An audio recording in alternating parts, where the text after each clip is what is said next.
The fluorescent lights above my desk hummed their monotonous song, a constant companion during these endless nights at Vincenzo Corp. My fingers ached from typing, the joints stiff and swollen after 12 hours of processing invoices, scheduling meetings, and answering calls that always seemed to come at the worst possible moment.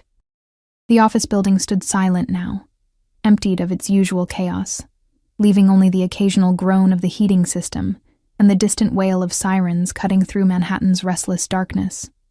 I rubbed my eyes, smudging the cheap mascara I'd applied that morning. A lifetime ago, it felt like. The clock on my computer screen blinked 11:47 p.m. in aggressive red numbers, mocking my exhaustion. My stomach growled, reminding me that the stale granola bar I'd eaten at lunch was hardly sufficient fuel for a human being. But rent didn't pay itself, and Mrs. Chen at the corner bodega had already extended my tab twice this month. The elevator chimed somewhere down the hall, its mechanical voice announcing an arrival I hadn't expected. My breath caught. Nobody came to the executive floor this late. Nobody except him. Dante Caruso. Even his name felt dangerous on my tongue, though I'd never dared speak it aloud in his presence. Mr. Caruso, I called him, always with the proper distance, the appropriate deference. I'd been his administrative assistant for 6 months. 6 months of walking on eggshells, of perfecting the art of invisibility. He barely looked at me during our interactions, his steel-gray eyes always focused on documents, his phone, the skyline beyond his office windows, anywhere but at the mousy girl who organized his calendar and fetched his coffee. I heard them before I saw them, the distinctive click of expensive leather shoes against marble, accompanied by the heavier footfalls of his security detail. They always traveled in threes, Dante in the center, flanked by men whose suits couldn't quite hide the weapons beneath. I'd learned not to stare, not to ask questions, not to wonder too loudly about the nature of Vincenzo Corp's import-export business. The footsteps stopped at his office door, 30 feet from my desk. I kept my eyes trained on my computer screen, trying to appear engrossed in the spreadsheet that had long since blurred into incomprehensible columns. My heart hammered against my ribs, a frantic rhythm that seemed to echo in the silent office. Miss Bennett. His voice cut through the quiet like a blade. Smooth, controlled, with an accent that spoke of old money and older secrets. I'd heard him speak Italian on the phone sometimes, the words flowing like dark honey. Beautiful and untouchable. I looked up, forcing my expression into professional neutrality. Mr. Caruso, I wasn't expecting you back tonight. He stood framed in the low light from the corridor, a figure carved from shadows and expensive tailoring. His suit was charcoal gray, fitted perfectly to his broad shoulders and lean frame. Even at this late hour, not a single dark hair fell out of place. He couldn't have been older than 32, 33 at most, but his eyes held centuries of knowing, of seeing things that people like me couldn't imagine. Why are you still here? It wasn't concern in his voice, just curiosity. Clinical, detached. The quarterly reports needed finishing. You have the board meeting tomorrow at 9. My voice came out steadier than I felt. I wanted everything ready. Something flickered across his face, too quick to identify. One of his guards, Marco, I think his name was, whispered something in rapid Italian. Dante's jaw tightened almost imperceptibly. Go home, Miss Bennett. The reports can wait. It wasn't a suggestion. I knew better than to argue with Dante Caruso when he used that particular tone, the one that suggested consequences for disobedience. I nodded, fingers already reaching for the mouse to save my work. Right away, Mr. Caruso. He disappeared into his office without another word, Marco and the other guard taking positions outside his door like stone sentinels. I exhaled slowly, gathering my worn purse and the thin jacket that did little against November's bite. My hands trembled slightly as I logged out of the system, adrenaline still coursing through my veins from the brief interaction. The elevator ride down felt eternal, my reflection in the polished brass doors showing a girl who looked older than her 26 years. Dark circles shadowed my eyes, and my brown hair hung limp around my shoulders, desperately in need of a trim I couldn't afford. I looked away, unable to face the evidence of my exhaustion. The lobby security guard, old Mr. Peters, gave me a sympathetic nod as I signed out. Late night again, Miss Bennett? Always is, Mr. Peters. I managed a smile that felt like a grimace. The November air hit me like a physical force, sharp and merciless, cutting through my jacket as if it were made of tissue paper. I pulled it tighter, knowing it was futile, and started the 3-block walk to the subway station. The streets weren't entirely empty. This was New York, after all. But the late hour had thinned the crowds to scattered individuals, each wrapped in their own private worlds. My phone buzzed in my pocket. I fished it out with numb fingers, expecting another overdue bill notification, or perhaps a concerned text from my roommate Sophie, wondering when I'd finally come home. Instead, I saw a name that made my heart skip. Jake Morrison. Still on for coffee tomorrow? Been looking forward to it. A genuine smile crossed my lips, the first real one in days. Jake. Sweet, normal Jake, from my Tuesday evening pottery class. The one normal thing I'd allowed myself in months. He had kind eyes and an easy laugh, worked as a teacher at an elementary school in Brooklyn, and didn't know anything about the dark world I orbited during my working hours. I typed back quickly. Wouldn't miss it. 10 a.m. at the grind? His response came immediately. Perfect. Can't wait to see you, Ellie. The warmth in my chest spread, a small flame against the night's cold. Maybe I deserved something good. Maybe I deserved someone who looked at me like I mattered, like I was more than just a piece of office furniture that occasionally needed feeding. The subway station swallowed me into its fluorescent depths, the usual symphony of screeching trains and echoing voices, a strange comfort. I found a seat on the half-empty car, my body sagging against the plastic as exhaustion finally claimed its due. The rhythm of the train lulled me into a daze, my mind wandering to tomorrow's coffee date, to Jake's gentle hands helping me shape clay last week, to the possibility of something normal, something mine. I didn't notice the black SUV that had followed me from the office building. Didn't see the way it idled near the subway entrance, engine running, tinted windows revealing nothing. Didn't sense the eyes that watched my descent into the underground, cataloging, memorizing, reporting back to someone who'd suddenly developed an interest in his assistant's private life.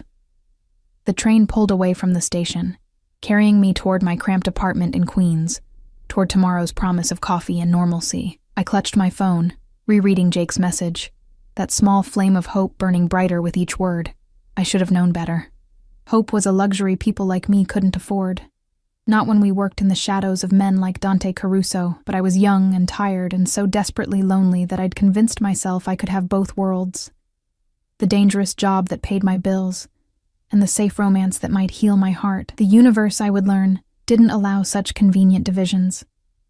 By the time I emerged from the subway in my neighborhood, the clock had crossed into a new day. I trudged up the 4 flights to the apartment I shared with Sophie, each step an effort of will. She'd left the living room light on for me, a small kindness that made my eyes sting. I collapsed onto my bed without bothering to change, Jake's message still glowing on my phone screen. Tomorrow, I thought. Tomorrow I'd have coffee with a nice man who didn't carry the weight of violence in his eyes. Tomorrow, I'd remember what it felt like to be normal. But first, I had to survive the night. And in the morning, I'd have to face Dante Caruso again. Pretend I didn't feel the weight of his attention like a physical thing. Pretend I didn't notice the way his guards sometimes watched me when they thought I wasn't looking. I fell asleep with my clothes still on, phone clutched in my hand, dreaming of pottery studios and gentle hands and a life that didn't involve fluorescent lights and expensive men who smelled like danger and old money. I didn't dream about the storm that was coming. Didn't dream about the moment everything would change. Didn't dream about the look that would cross Dante Caruso's face when he saw me standing in the coffee shop. My hand wrapped around another man's. My smile real and unguarded in a way it never was at the office. I didn't dream about the way his world and mine would collide, inevitable as gravity, destructive as fire, but I should have. Because men like Dante Caruso don't just let things go. And I, Eleanor Bennett, invisible administrative assistant, had just become visible in the most dangerous way possible. The morning arrived too quickly, dragging me from restless sleep with all the subtlety of a freight train. Sophie was already gone, her bedroom door open to reveal the organized chaos she called home. A note on the kitchen counter, scrawled in her distinctive looping handwriting, made me smile despite my grogginess. You better tell me everything about Coffee Boy. Don't think I forgot. S. I showered quickly.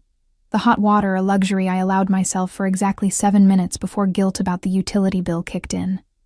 My reflection in the foggy bathroom mirror showed slight improvement from last night's exhausted ghost. The dark circles remained, but at least my eyes held a spark of anticipation. For Jake. For normalcy. For the possibility of something that belonged only to me. I chose my outfit carefully, a rare indulgence in vanity. A soft blue sweater that Sophie insisted brought out my eyes, dark jeans that actually fit, and the ankle boots I'd splurged on during a moment of reckless optimism 6 months ago. My hair cooperated for once, falling in decent waves past my shoulders, a touch of mascara, a swipe of lip gloss, and I almost looked like someone who had her life together. The lie was perfect. The grind sat on a corner in the West Village, one of those aggressively trendy coffee shops with exposed brick, mismatched furniture, and prices that made my wallet weep. But Jake had suggested it, and I wasn't about to propose the greasy diner near my apartment, where coffee came in chipped mugs and tasted like regret. I arrived 10 minutes early, my nervous habit of never being late manifesting in full force. The shop hummed with Saturday morning energy. Couples sharing pastries, students hunched over laptops, the hiss and gurgle of the espresso machine providing a caffeinated soundtrack. I claimed a small table near the window, positioning myself so I could watch the street, waiting for Jake's familiar figure. My phone buzzed.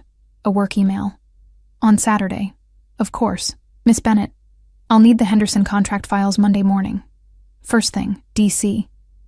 No pleasantries. No acknowledgement that it was the weekend. Just the expectation of availability. Of compliance.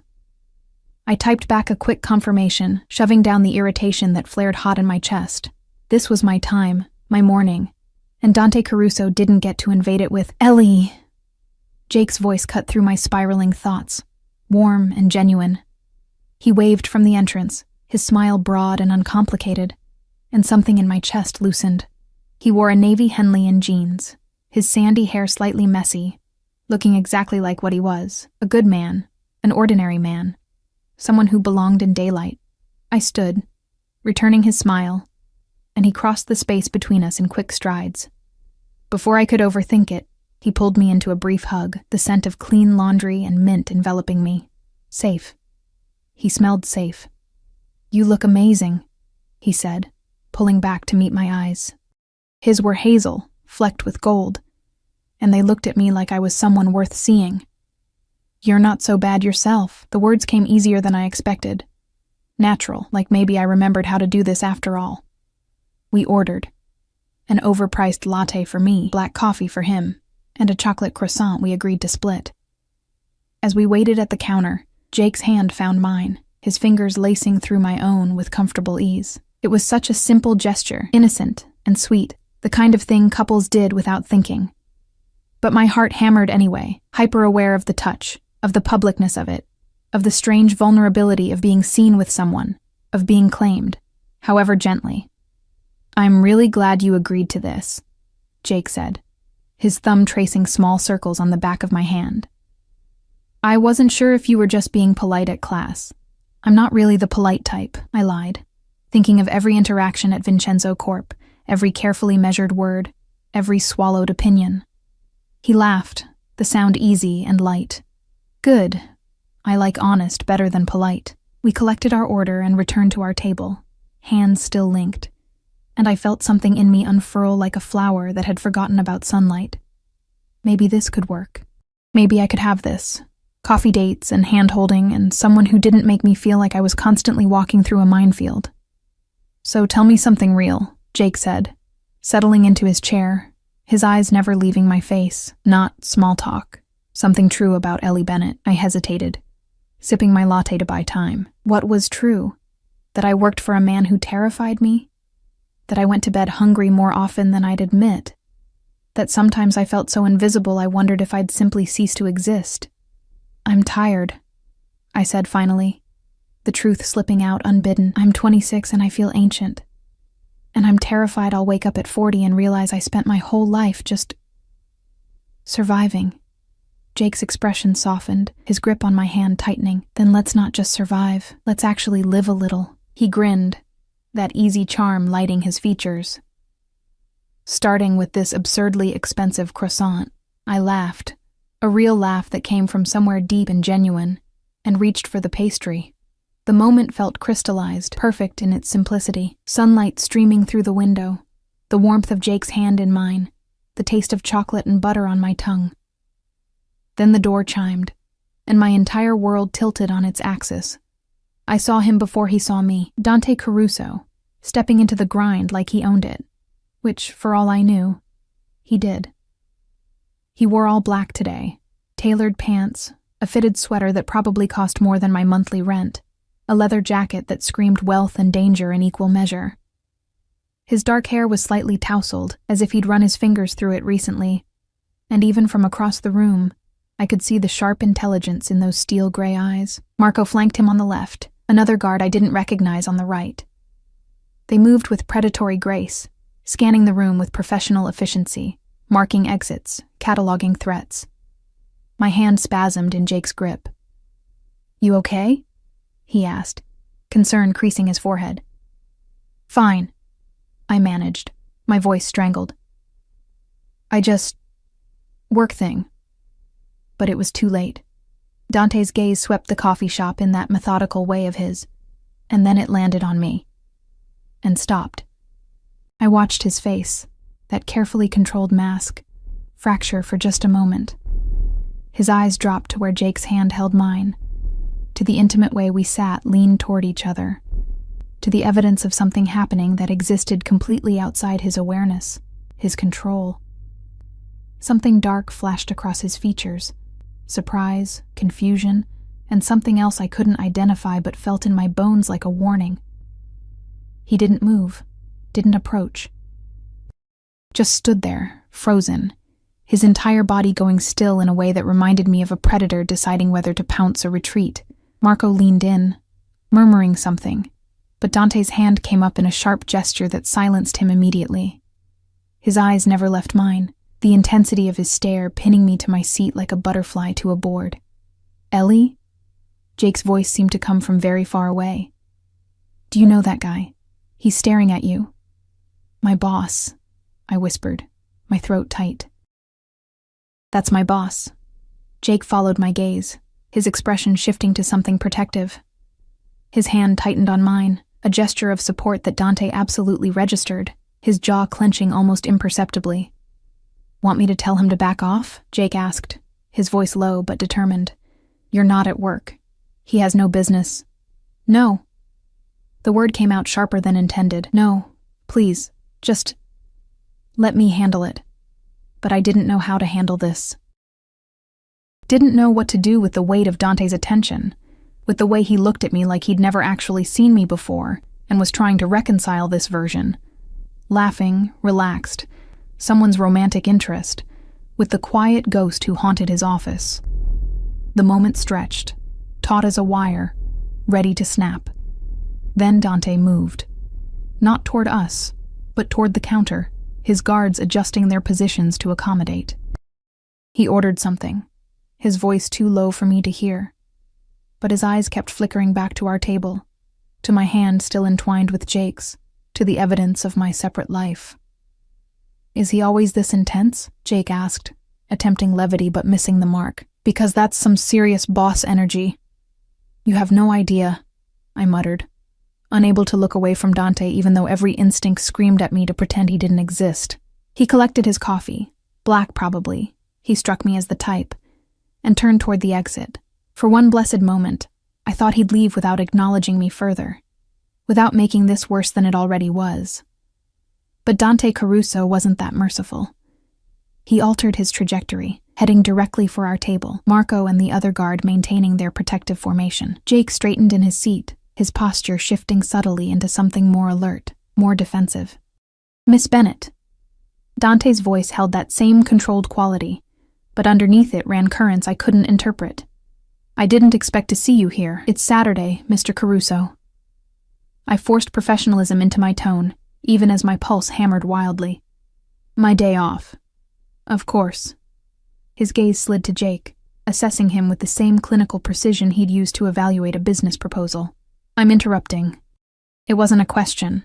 and the unspoken threat beneath those words made my stomach drop. This was my world colliding with his, and I had no idea how to navigate it, how to protect Jake from the dangerous attention he'd just attracted. Jake, bless him, extended his free hand, the one not holding mine. Jake Morrison, I'm a friend, I interjected quickly, desperately. Jake's a friend from my pottery class. The look Dante gave our still joined hands suggested he found my categorization inadequate. A friend. The way he repeated it, flat and cold, made the word sound like an accusation. Yes. Jake's voice held an edge now, responding to the implicit challenge.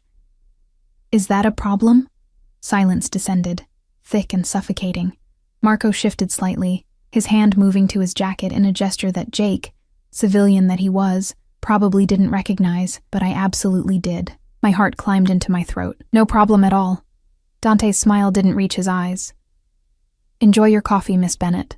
I'll see you Monday morning, 8 o'clock sharp. We have much to discuss. He left without waiting for a response, his guards falling into step with mechanical precision. Through the window, I watched them climb into a black SUV with tinted windows, the vehicle pulling into traffic with the smooth confidence of people who expected the world to move out of their way. Well, Jake said after a long moment. That was weird. I couldn't answer, couldn't find words adequate to explain the dread pooling in my stomach, the certainty that something fundamental had just shifted. Dante had seen me, really seen me, and men like him didn't just forget things, didn't just let interesting developments slide. He seems like a piece of work, Jake continued, trying to lighten the mood. But hey, at least you stood your ground. That took guts. If only he knew. If only I could explain that standing my ground with Dante Caruso was like trying to hold back a tsunami with my bare hands. Futile and ultimately destructive. My phone buzzed against the table, a text from an unknown number. Monday, 8 a.m. Don't be late. We need to have a conversation about workplace boundaries and appropriate friendships. My blood ran cold. The weekend passed in a haze of anxiety that no amount of Jake's reassuring texts could fully dispel. Saturday afternoon, he'd walked me to the subway, kissed my cheek with a sweetness that made my chest ache, and promised to text me later. He kept that promise. Messages filled with jokes, questions about my day, plans for our next date, normal things. Beautiful, ordinary things that felt increasingly like lifelines thrown to a drowning woman. But beneath every moment of lightness lurked the memory of Dante's face in that coffee shop. The way his expression had shifted from blank professionalism to something far more complicated when he'd seen my hand in Jake's. The text message burned in my mind. Those words about appropriate friendships dripping with implications I didn't want to examine too closely. Sunday night, I barely slept.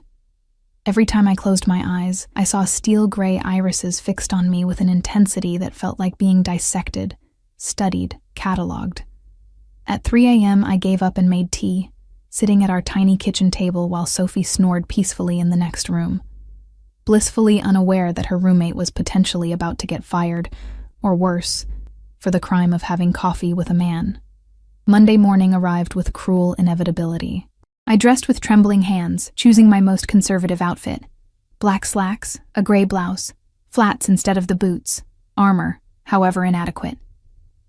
My reflection showed a pale, hollow-eyed woman who looked like she was preparing for battle. Maybe I was. The Vincenzo Court building loomed against the early morning sky, all glass and steel and cold ambition. I signed in with Mr. Peters, whose cheerful greeting felt like mockery, and took the elevator to the executive floor. Each ascending number made my heart beat faster, a countdown to some unknown consequence. The floor was already buzzing with activity despite the early hour. Junior executives hurried past with files and laptops. Administrative staff fielded phone calls. The coffee machine in the break room gurgled its familiar song. Everything appeared normal, ordinary, unchanged. But I knew better. My desk sat in its usual position outside Dante's office, the space I'd occupied for 6 months without incident. I set down my purse, powered on my computer, tried to breathe normally. The clock read 7:47 a.m., 13 minutes until whatever awaited me. Dante's office door stood closed. No light visible beneath it. Maybe he wasn't here yet. Maybe I'd have time to prepare, to rehearse explanations, to build defenses against questions I couldn't predict. Miss Bennet. I jumped, nearly knocking over my empty coffee mug. Dante stood behind me, having approached with that unnerving silence he seemed to cultivate.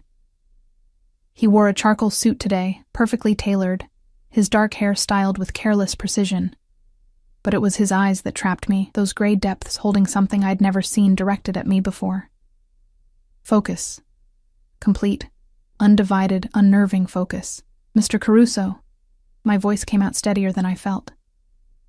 Good morning. My office. Now. He didn't wait for acknowledgement, simply turned and entered his domain, leaving the door open in clear expectation. I stood frozen for 3 heartbeats, then forced my legs to move, to carry me across the threshold into his territory. The office was exactly as I remembered from the few times I'd been summoned inside. Massive windows overlooking Manhattan, minimalist furniture in blacks and grays, artwork that probably cost more than I'd earn in a lifetime. Everything carefully curated to project power, control, dominance. Dante moved behind his desk but didn't sit. Instead, he stood silhouetted against the city skyline, backlit by morning sun that turned him into something almost otherworldly. Dangerous and beautiful in equal measure. Close the door. I obeyed, the soft click of the latch sealing us into privacy that suddenly felt suffocating. He gestured to one of the leather chairs facing his desk, and I perched on its edge, hands clasped in my lap to hide their trembling. Silence stretched between us, thick and expectant. Dante studied me with that same intensity from the coffee shop, his expression unreadable. I tried not to fidget, tried to meet his gaze with something resembling composure. Finally he spoke. How long? The question was so unexpected, so cryptic, that I blinked in confusion. I'm sorry? How long have you been seeing him? Dante's voice remained controlled, but something sharp edged each word.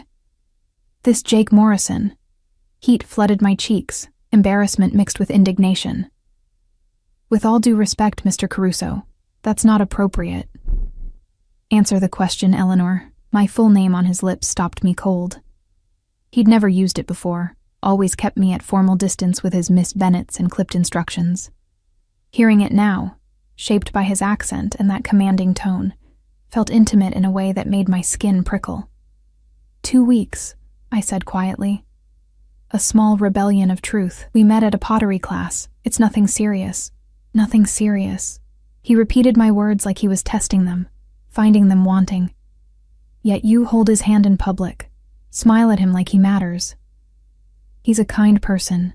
He treats me well. The defensive edge in my voice emerged unbidden. I don't see how this concerns my job performance. Dante moved then, circling his desk with predatory grace. He stopped 3 feet from my chair, close enough that I had to tilt my head back to maintain eye contact, close enough that I could smell his cologne. Something expensive and dark, cedar and smoke. Everything about you concerns me, Eleanor. His use of my first name again sent electricity down my spine. You work in my office. You have access to sensitive information. Your relationships, your associations, they're security concerns.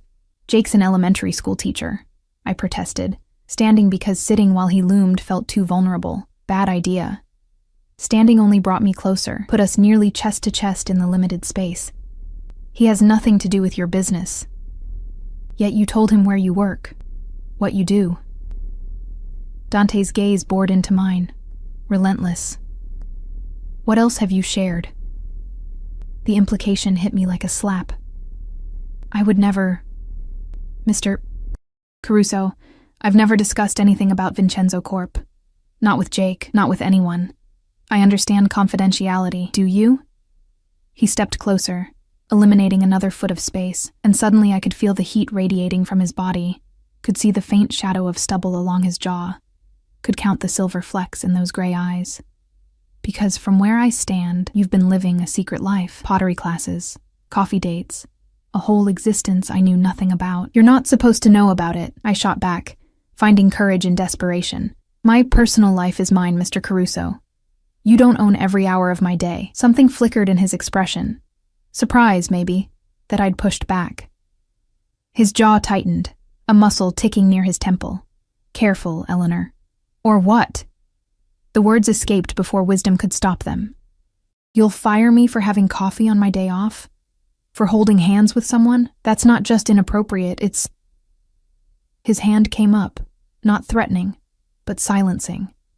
Fingers pinched the bridge of his nose in a gesture of frustration I'd never witnessed. "You don't understand. Then explain it to me." I held my ground despite every instinct screaming to retreat. "Make me understand why my boss is interrogating me about my personal relationships." Dante's hand dropped, and when he looked at me again, something in his gaze made my breath catch. Not anger. Something more complicated, more dangerous. "Because I saw you Saturday morning, and I didn't recognize the woman sitting in that coffee shop." The confession hung between us, raw and inexplicable. "I've worked for you for 6 months," I said slowly, trying to process. "You barely looked at me before Saturday.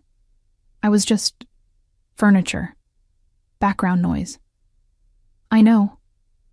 His voice dropped lower, almost intimate. "And now I can't stop seeing you." My heart hammered against my ribs, each beat a warning. This was wrong, dangerous, a line being crossed that should remain firm and unchallenged. But part of me, some traitorous part, thrilled at being seen by him, at mattering enough to warrant this attention. "Mr. Caruso, Dante." He cut me off. "When we're alone, you can use my name." The offer felt weighted with significance I couldn't fully grasp. "That's not—" "We shouldn't." "Probably not." A ghost of a smile touched his lips, there and gone.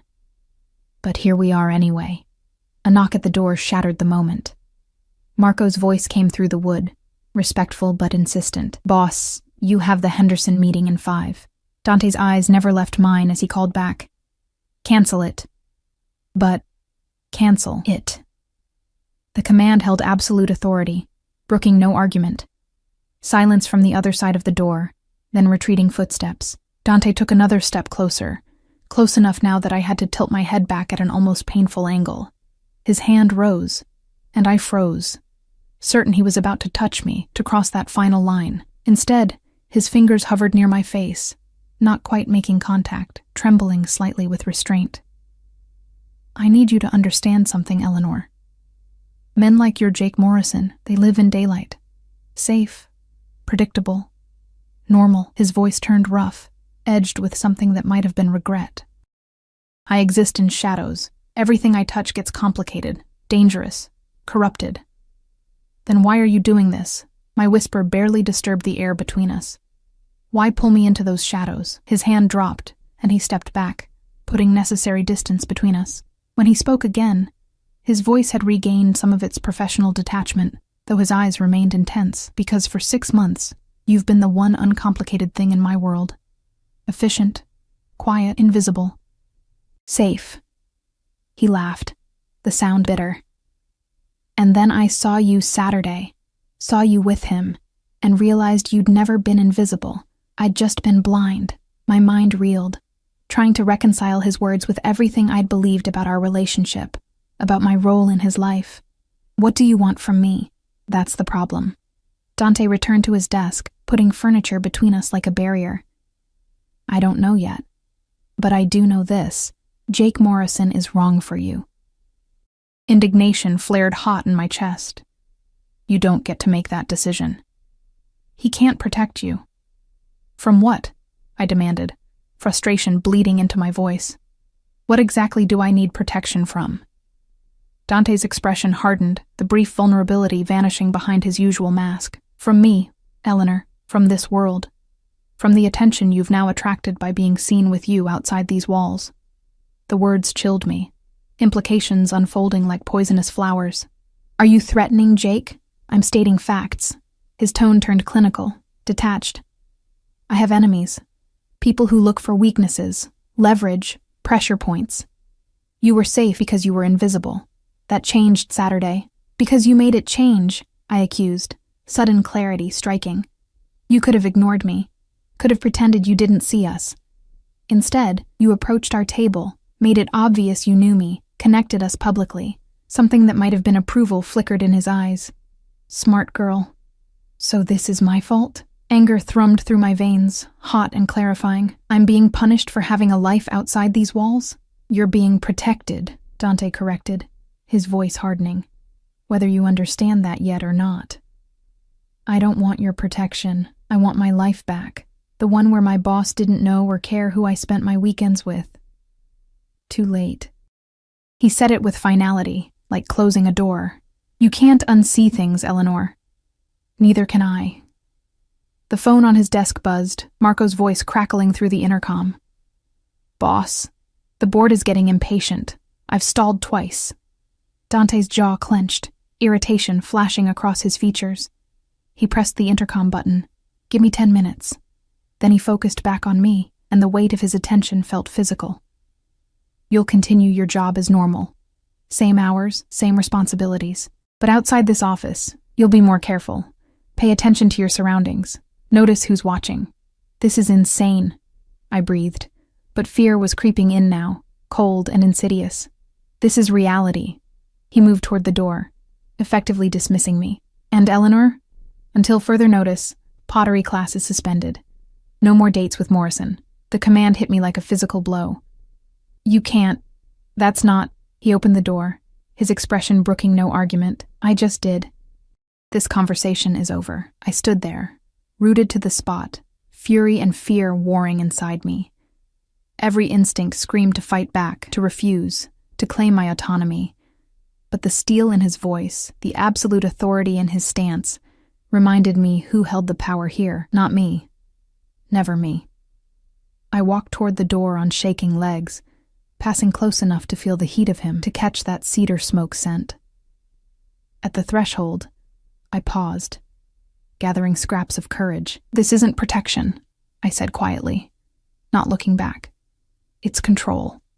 Sometimes, Dante replied, his voice dark as midnight. They're the same thing. The next 2 weeks passed in a fog of resentment and confusion.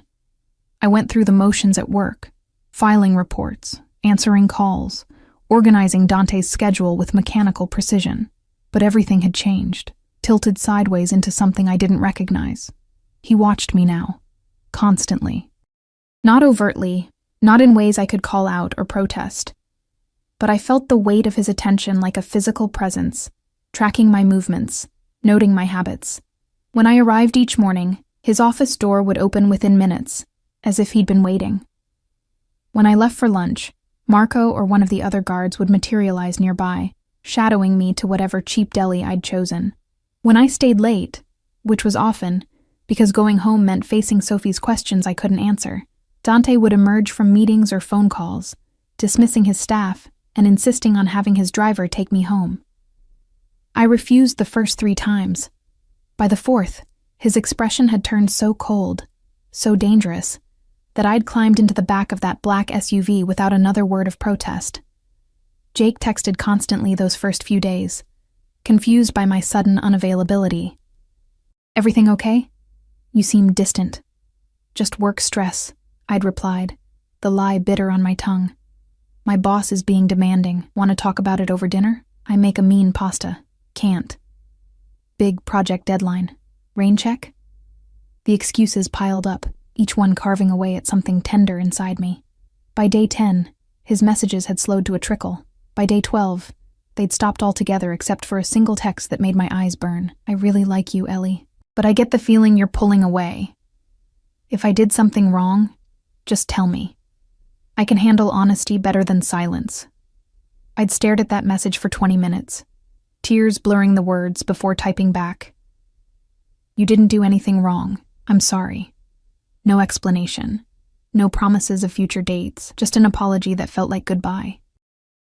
That night, I'd cried into my pillow while Sophie slept, mourning the loss of something that had barely begun, something normal and sweet that Dante Caruso had crushed simply by noticing it existed. The atmosphere in the office shifted too. Subtle changes that most wouldn't notice, but I felt acutely. Other staff members gave me wider berths, stopped inviting me to lunch, avoided eye contact. Word had spread somehow, whispers in break rooms, speculation in elevators. The boss's assistant, suddenly elevated to some undefined status that made her untouchable, dangerous by association. I hated it. Hated the isolation, the attention, the cage that tightened around me with each passing day. Friday of the second week, Dante called me into his office at 6 p.m. The floor had emptied, support staff fleeing toward their weekends with grateful haste. Only Marco remained at his post outside, a silent sentinel. "Sit," Dante commanded without preamble, gesturing to the chairs across from his desk. I obeyed, too tired to fight, my body sinking into leather that probably cost more than my monthly salary. He studied me for a long moment, those gray eyes cataloging details, the shadows beneath my eyes, the weight I'd lost making my clothes hang looser, the dullness that had crept into my expression. "You look terrible," he said bluntly.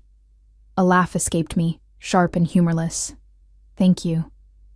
That's exactly what every woman wants to hear. His jaw tightened. "When's the last time you ate a real meal? Not coffee and granola bars." "I eat," I said defensively, though I couldn't remember my last proper dinner. Food had become an afterthought, fuel I consumed mechanically when my body demanded it. Dante stood abruptly, rounding his desk with that predatory grace I'd learned to recognize as decision made, action imminent. "Come on." "What?" "Where?" "Dinner." He was already moving toward the door, clearly expecting compliance. "I'm not hungry." He paused, looking back at me with an expression that managed to be both exasperated and determined. "Eleanor, I've watched you survive on caffeine and stress for 2 weeks. You're eating.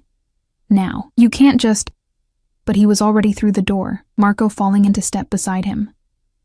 I sat frozen for 3 heartbeats before the absurdity of the situation penetrated my exhaustion. Scrambling up, I hurried after them, catching up as they reached the elevator. "Mr. Caruso, Dante," he corrected, pressing the button for the lobby. "I told you to use my name when we're alone." "We're not alone." I gestured to Marco, who maintained his professional blank expression. "Marco doesn't count." The elevator arrived, doors sliding open with mechanical efficiency. Dante held his hand against them, waiting. "Are you coming, or do I need to carry you?" The threat or promise in his voice suggested he'd absolutely follow through. With as much dignity as I could muster, I stepped into the elevator, Marco entering last and positioning himself near the control panel. The descent felt eternal, tension thick enough to choke on. I tried to organize my thoughts, to prepare arguments against whatever this was, but my mind felt sluggish, overwhelmed by weeks of stress and Dante's relentless presence. The lobby was nearly empty, just Mr. Peters at his station and a cleaning crew working on the far side.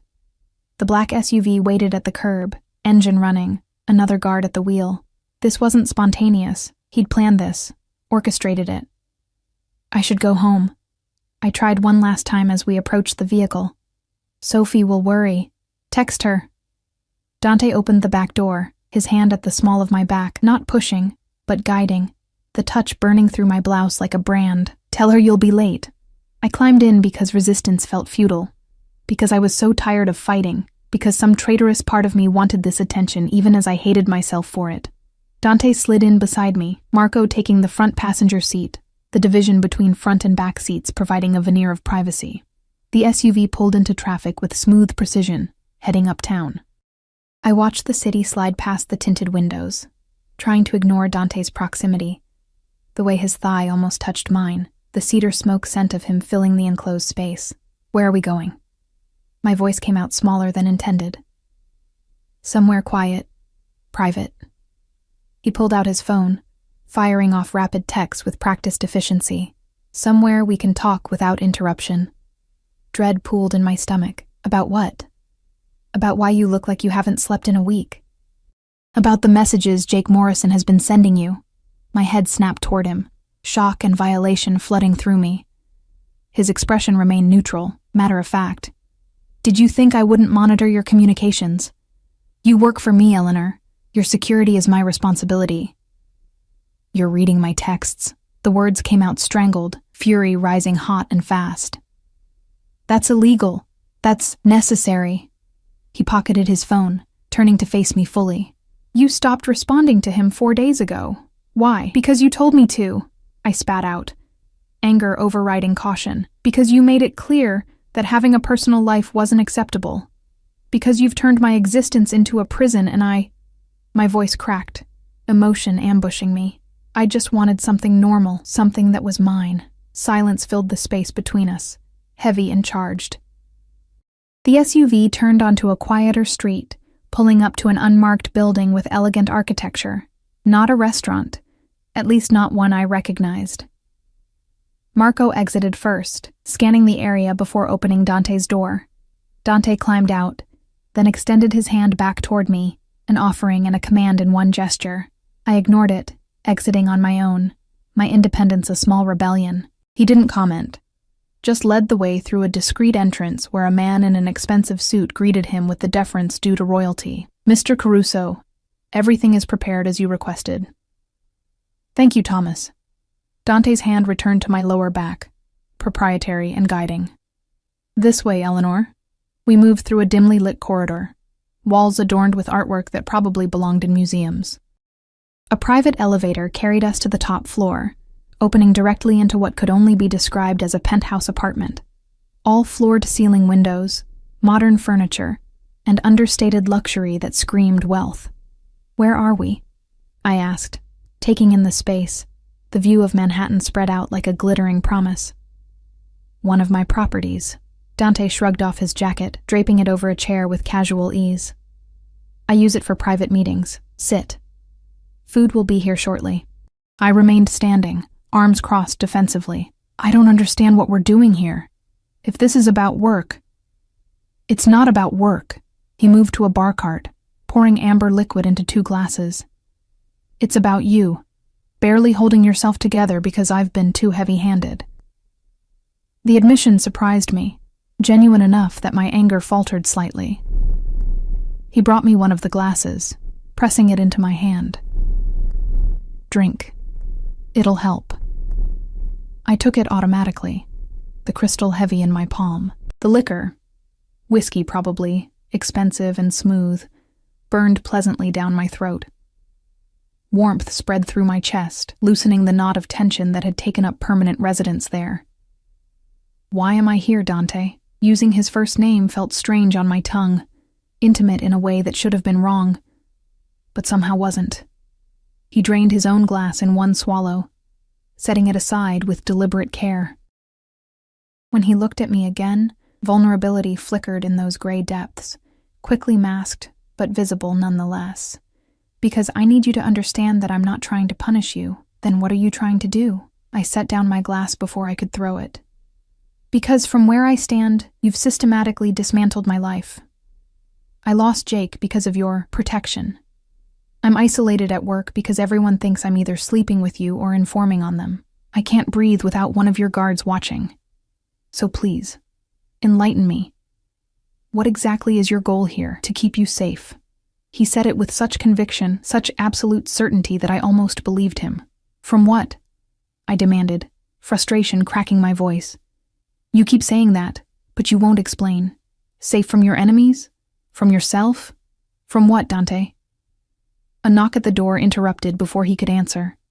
Marco entered with several bags bearing the logo of an expensive Italian restaurant, setting them on the dining table before retreating without a word. The smell of garlic and herbs filled the space, making my stomach growl despite my emotional turmoil.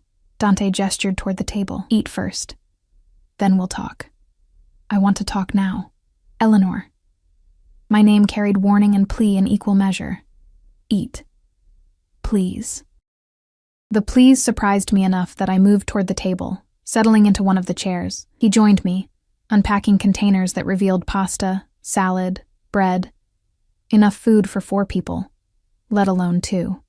We ate in tense silence, the food delicious despite my inability to fully appreciate it. Dante watched me between his own bites, that assessing gaze making me hyper-aware of every movement, every swallow. Finally, when I'd consumed enough to satisfy him, he pushed aside his plate and leaned back, studying me with unnerving intensity. 3 weeks ago someone tried to kill me," he said without preamble, the words dropping like stones into still water. "Car bomb. If Marco hadn't noticed the device beforehand, I'd be dead." My breath caught, the pasta suddenly sitting heavy in my stomach. I didn't know. No one did. We kept it quiet, handled it internally. His fingers drummed against the table, a rare show of agitation. But it meant someone had gotten close enough, knew my schedule well enough to plant explosives.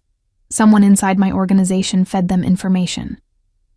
Understanding dawned, cold and terrible. And then you saw me with Jake, and then I saw you with someone whose background I didn't know, whose presence in your life I hadn't authorized. His voice hardened.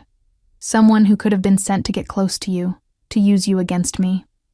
Jake's a teacher, I protested weakly, but doubt had crept in, poisonous and insidious. Maybe. Dante leaned forward, elbows on the table, his intensity pinning me in place. Or maybe he's exactly what he seems, and I'm being paranoid. But I can't take that risk, Eleanor, not with you. Why? The question burst out, desperate and confused. Why do you care? I'm just your assistant. I file papers and answer phones. I'm nobody. His hand shot out, gripping my wrist with enough pressure to be felt but not hurt. You're not nobody. Not to me. Not anymore. The words hung between us, raw and undeniable. His grip on my wrist burned like a brand, his thumb pressed against my racing pulse.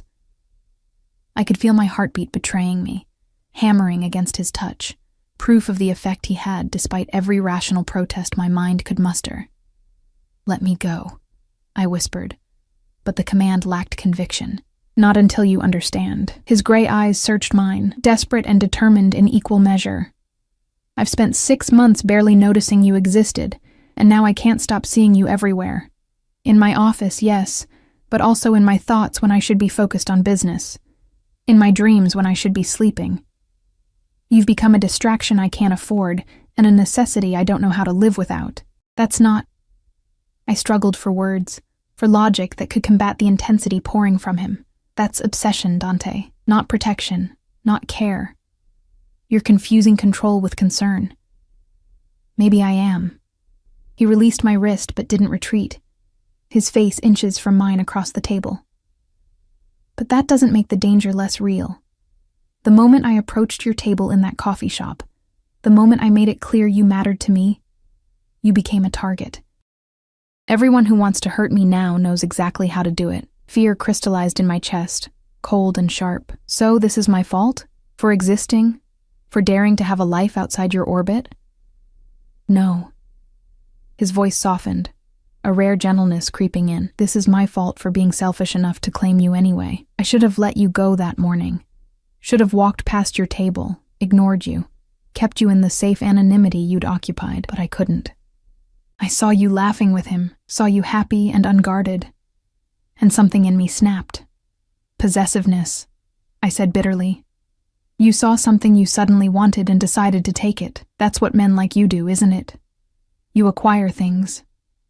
Pain flashed across his features, there and gone. Is that really what you think of me? I don't know what to think anymore. Exhaustion crashed over me in waves, 2 weeks of stress and confusion finally taking their toll. I don't understand what you want from me, Dante. You say you're protecting me, but it feels like suffocation. You say I matter, but you won't let me have anything that's mine. What am I supposed to do with that? He stood abruptly, pacing to the windows, his silhouette dark against the glittering cityscape. When he spoke, his voice carried the weight of confession. My father was killed when I was 19. Car bomb, like the one meant for me. My mother lasted another year before grief took her. I inherited an empire built on violence and loyalty, and I've spent 13 years learning that everyone has a price. Everyone can be turned. Everyone leaves. Voluntarily or otherwise. The vulnerability in his admission cracked something in my chest. I stood slowly, moving toward him without conscious decision, drawn by the rawness in his words. I don't let people close, he continued, still facing the windows. Don't allow attachments that can be exploited. It's safer that way, cleaner. But you... He turned, and the look in his eyes stole my breath. You were already close before I realized it. 6 months of quiet efficiency, of never asking questions, of existing in my space without demanding anything. And then I saw you with him, saw proof that you had an entire life I knew nothing about, and I realized how much I'd come to depend on your presence, how empty my office felt when you weren't there. How I'd started scheduling meetings just to have reasons to call you in, to hear your voice, to watch you move through my space like you belonged there. That's not healthy, I managed, my voice barely above a whisper. I know. A ghost of a smile touched his lips. But since when has anything about my life been healthy? We stood 3 feet apart, the distance feeling simultaneously too much and too little. Outside, the city pulsed with life. Millions of people living ordinary existences, unaware of the dangerous game being played in this penthouse, the collision of worlds that should never have touched. I can't be what you need, I said finally, the truth painful, but necessary. I'm not built for this world, Dante. The violence, the secrets, the constant looking over my shoulder. I wanted normal. I wanted safe. And I wanted to give you that, he said softly. Even if it meant staying away, staying blind to what you'd become to me. But the bomb changed everything. Someone knows my vulnerabilities now, knows where to strike. And whether I wanted it or not, you became one of those vulnerabilities the second I acknowledged your existence. So what happens now? The question felt enormous, life-altering. You keep me in a cage, control every aspect of my life until you decide the threat has passed? No. He closed the distance between us, his hand coming up to cup my face with surprising tenderness. Now you choose. I blinked, confused. Choose what? Whether you stay or go. His thumb traced my cheekbone, the touch achingly gentle. If you leave, really leave. Not just Vincenzo Corp, but the city entirely. I'll make sure you're set up somewhere safe. New identity, financial security, complete separation from my world. You can have the normal life you wanted. The safety, the freedom. Hope and horror warred in my chest. And if I stay? His expression hardened, intensified. If you stay, you're mine. Completely, utterly mine. I won't apologize for being possessive, for wanting to know where you are, who you're with. I'll give you everything. Protection, luxury, anything you could want. But in return, I need your loyalty. Your presence, your understanding that the world we live in requires certain precautions. You're asking me to be your prisoner, I breathed. I'm asking you to be my partner. He corrected, his other hand finding my waist, pulling me closer. To trust that what I feel for you, however fucked up and controlling it might seem, comes from a place of genuine care. I can't promise normal, Eleanor. I can't promise easy. But I can promise that I will burn down anyone who tries to hurt you, that you will never want for anything, that you will be cherished in ways that man with his pottery classes and sweet texts could never manage. That's not fair to Jake, I protested weakly, even as my body betrayed me, leaning into Dante's touch. Maybe not. His forehead touched mine, his breath warm against my lips. But he can't protect you from car bombs and assassins. He can't give you a life of luxury and power. He can't make you feel the way I do. I saw it in your eyes that morning, Eleanor. The fear, yes, but also the thrill, the recognition that something had fundamentally shifted. He was right. And I hated him for it. Hated that my pulse raced when he was near, that some dark part of me responded to his intensity, his obsession.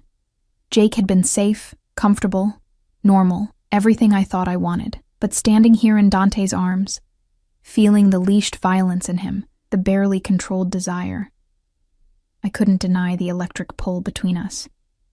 This is insane, I whispered. Probably. His lips brushed my temple, feather light. Choose, Eleanor. Safe and normal somewhere far from me, or dangerous and mine right here. But know that whatever you decide, I'll respect it. If you want to leave, I'll let you go. I won't follow. Won't interfere with whatever life you build. The offer should have been easy. Take the escape, run from the danger, reclaim my autonomy. But 2 weeks of being seen by him, of mattering to someone who existed in such sharp relief compared to the muted tones of my previous life, had changed something fundamental in me. I need time, I said finally, pulling back to meet his eyes. This isn't a decision I can make with you touching me, with my mind spinning and my heart confused. Disappointment flickered across his features, but he nodded, releasing me with visible reluctance. How much time? The weekend. I stepped away, needing distance to think. Monday morning, I'll give you my answer. And until then? His voice held careful neutrality. Until then, everything stays as it is. I go home. You stop reading my texts. We maintain professional boundaries. I gathered my purse, my hands shaking slightly. Can Marco drive me back? I'll drive you. Dante retrieved his jacket, shrugging it on with practiced ease. One last chance to change your mind and let me plead my case. The drive back to Queens was quiet, tension humming between us like a live wire. Dante didn't touch me, didn't speak beyond necessary directions, but his presence filled the vehicle, overwhelming and inescapable. When we finally pulled up outside my building, humble and worn compared to the luxury I'd just left, he turned to me with an expression I couldn't quite read. Eleanor. My name on his lips sent shivers down my spine. Whatever you decide, know that I meant what I said. You're not nobody. You never were. I climbed out without responding, unable to trust my voice, but at my building's entrance, I looked back. He stood beside the SUV, backlit by streetlights, watching me with that intensity that had become almost familiar. I raised my hand in a small wave. Acknowledgement, goodbye, I wasn't sure, and disappeared inside. The weekend passed in agonizing slowness. Sophie tried to draw me out, concerned by my obvious turmoil. But how could I explain? My Mafia boss is obsessed with me and wants me to choose between freedom and being his kept woman. The words sounded insane even in my head. Saturday afternoon, Jake called. I stared at his name on my screen for 5 rings before answering. Ellie. He sounded tired, resigned. I think we need to talk. I know. My voice cracked. Jake, I'm so sorry. It's okay. He cut me off gently. I talked to a friend who knows about your boss, about the kind of man he is, the kind of business he runs, and I realized I can't compete with that, can't protect you from that. I'm just a guy who likes pottery and kids, Ellie. I'm not built for whatever world you're caught up in. Tears streamed down my face, hot and unstoppable. You deserve better than this mess. So do you. His kindness gutted me, but I don't think you're going to choose better, are you? I can hear it in your voice. You're already gone. I don't know what I am, I admitted through tears. Yeah, you do. He sighed, the sound carrying acceptance and sadness. Take care of yourself, Ellie, and if you ever need an escape route, someone who remembers the normal girl you were, call me, okay? Okay. The word barely made it out. After we hung up, I cried for an hour, mourning not just Jake, but the version of myself who'd believed normal was achievable, that I could exist in Dante's orbit without being consumed by it. Sunday, I barely left my room, thinking, weighing, trying to logic my way through a decision that existed beyond logic. Safe versus seen. Normal versus needed. Freedom versus... what? Love? Obsession? Something darker and more complicated than either word could contain? Monday morning arrived with cruel clarity. I dressed carefully. The blue sweater I'd worn to coffee with Jake. Armor against whatever came next. The subway ride to Vincenzo Corp felt surreal, each stop bringing me closer to irrevocable choice. The executive floor buzzed with its usual Monday chaos, but it all felt distant, unreal. My desk waited, unchanged. My computer password the same. The coffee machine gurgling its familiar song, normal, except nothing was normal anymore. Dante's office door stood closed. I sat, hands folded, waiting. Minutes ticked past. 5, 10, 15. Finally, at 8:47 a.m., the door opened. He looked like he hadn't slept, dark circles shadowing his eyes, his hair less perfectly styled than usual, but when his gaze found mine, the intensity there stole my breath. Eleanor. Not a question, just acknowledgement. I stood, legs steadier than I expected. I made my decision. And? His voice remained carefully neutral, but his hands clenched at his sides, betraying tension. I took a breath, gathering courage, and spoke the truth that terrified and exhilarated me in equal measure. I'm staying, but on one condition. Hope flared in his eyes. Name it. You stop trying to control everything. I need some autonomy, some pieces of my life that are mine. I'll accept your protection, your attention. But I won't be a prisoner, Dante. If this is going to work, it has to be a partnership. Real partnership. Not just pretty words. For 3 heartbeats, he didn't move. Then he crossed the distance between us in 2 strides, pulling me against him with barely leashed desperation. His lips found mine. Fierce, possessive, a claiming that sent fire through my veins. When he finally pulled back, both of us breathing hard, he rested his forehead against mine. "You're mine now, Eleanor, completely mine." "And you're mine," I countered, surprising myself with the boldness.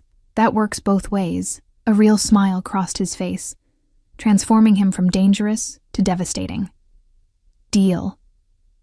The kiss that sealed our agreement held promise and peril, passion and protection. I'd chosen danger over safety, obsession over normal, and as Dante's arms tightened around me, I couldn't find it in myself to regret it.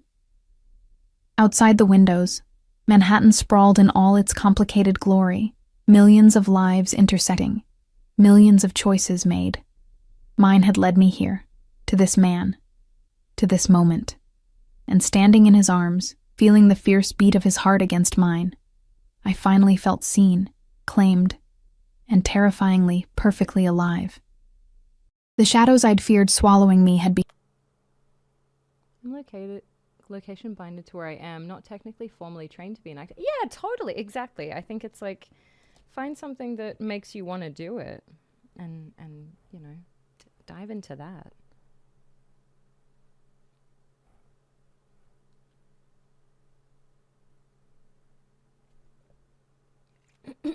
Like, what do you want your days to be like? What do you like? It's always just, what job do you want? Yeah, yes, exactly, Emmy, exactly. Yeah. Because it is like, I mean, I don't know how to help you if you just say, people say I have a nice voice. So, it's like, okay, well that doesn't really tell me anything about you, or what you're interested in, or what what you like to listen to, or and that kind of thing. No, night rest, doll. Sleep well. Thanks for hanging.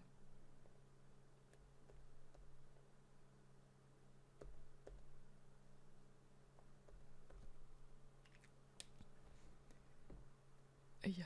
And also thanks for sharing those little tiny little babies. Holy shit, they're cute. And thanks for showing them my stream. That really means the world to me. Touch some lives today. Some teeny tiny button quail lives. They're so new to the world. Oh God. And that's how I met your mother. You got any reels? Yeah, I have commercial reels for Australian and US accent. Would like to put together a like a voice, not a voice, like a character reel. I think that would be the next thing. My husband went to school for voiceover. He's realizing it's like running your own business. Yeah. He hasn't started it yet. It's encouraging to see that you're doing voiceover. And also streaming. That's what he hopes to do as well. Yes! Also, hi, Shelbo. Nice to see you. Yeah, totally. It is certainly running your own business. It's being your own, it's the hustling and the, managing your time and your schedule and all of that kind of thing. Balancing it is it's the hardest thing. Oh my God. It's exhausting. But you can totally do both. Hi, Raptor. Thank you for the water.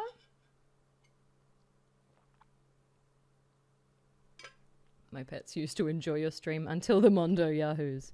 Sorry. The inconsistent income, it might, yeah.